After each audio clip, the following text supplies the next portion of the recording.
Siksikan ngayon sa evacuation center ang mga residenteng nawalan ng bahay sa Moncayo. Sa Compostela Valley pa rin, nagtitiis sila sa init at dilim dahil wala pa rin kuryente doon. Nakatutok live mula sa Moncayo, Compostela Valley, si Haji Rieta. Haji. Mike, isang bangungot kung ilarawan itong mga taga Moncayo dito sa Compostela Valley ang sinapit nila dahil sa bagyong Pablo.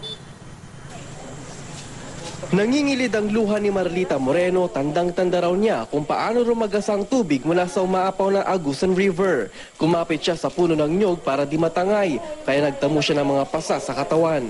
Wala naman kami yung bahay. Yung talagang inaanod ng tubig. Paano na kami? Wala kami matutuloy na bahay. Uuwi kami sa amin, wala namang bahay. Wala na talaga kami kabuhayan.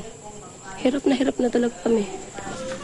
Ang kapitbahay niyang si Elsa, bitbit ang 3 anak ng magtakbuhan palayo sa maapaw na ilog. Sa gitna ng pagkukumahog, nabagsakan ng puno ng nyog ang kanyang 6 na taong gulang na anak.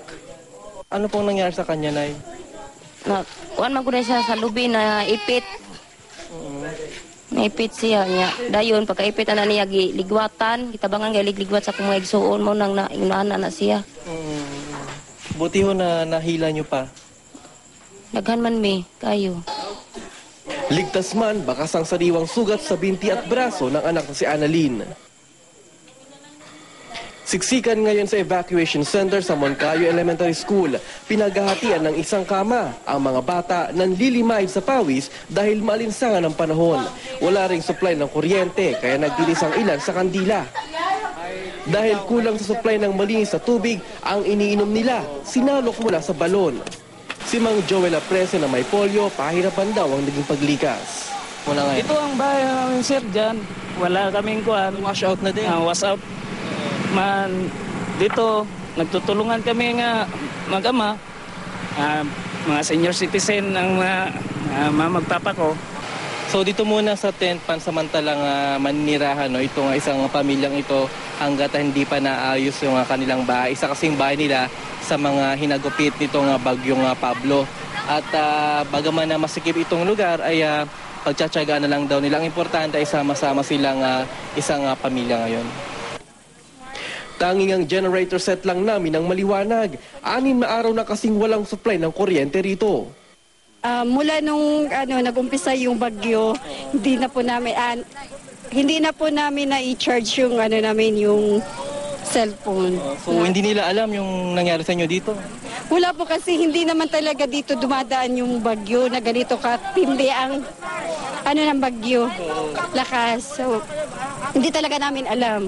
Wala talaga, hindi kami ready lahat hindi. Kinaumagahan, sinimulan na ang pamimigay ng sako-sakong bigas sa 21 barangay ng Moncayo. May rasyon na rin ang inuming tubig mula sa lokal na pamahalaan, pila-pila mga residente.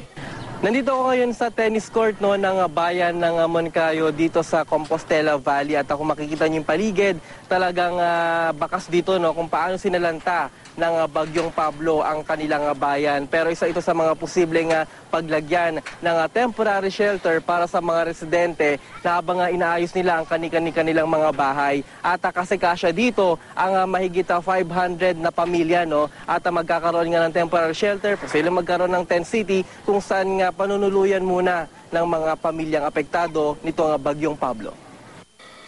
Bakas man ang nakapanlulumong sitwasyon, batid nilang pagsubok lang ang lahat ng ito.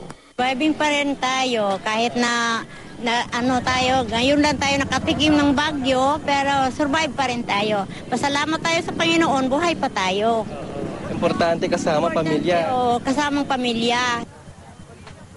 Mike, bandang hapon na muling bumuhos ang ulan dito sa may bayan ng Moncayo pero agad naman ito tumigil. Samantala Mike, nakapaghatid na rin ng tulong ang GMA Kapuso Foundation at natulungan nga ang mahigit 1,000 pamilya o halos sa 5,600 na individual at nakapagbigay nga tayo dito ng bigas, noodles, maging na rin ang delata. Samantala Mike, nagipagtulungan na ang lokal na pamahalang ng Moncayo sa Davao del Norte Electric Cooperative at inaasahan nga na sa loob namang ng 1 buwan ay unti-unting may babalik ang kuryente dito sa kanilang bayan. Mike? Maraming salamat, Haji Rieta.